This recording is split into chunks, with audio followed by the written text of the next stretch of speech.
មកមិត្តភក្តិរួមលេងទាំងអស់គ្នាតតយើងសប្បាយទឹកក៏ពេញធុងមិត្តភក្តិជួបជុំលើកំប៉ុងខ្ពស់ក្លិនឈ្ងុយស្រាបៀរហោះពេញអាកាសត្រៀមខ្លួនឲ្យស្រេចគោះយកសំណា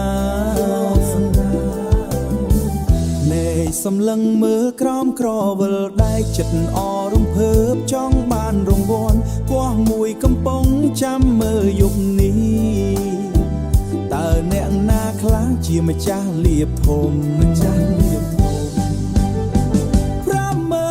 រៀលហោះចូលក្នុងដៃសបាយចិត្តណាស់សបាយចិត្តណាស់ហ៊ីហ៊ី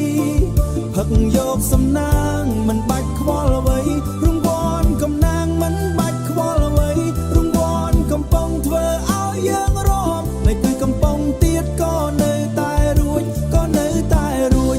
ហ៊ីហ៊ីហ៊ីឈ្នះទៀតហើយយើងឈ្នះទៀត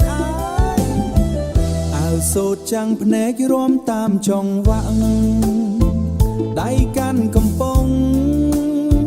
ភ្នែករកក្រវិលបដូរយកលុយសុទ្ធបដូរយកលុយសុទ្ធបដូរយកក្តីសុខយប់នេះពួកយើងគឺជានាយ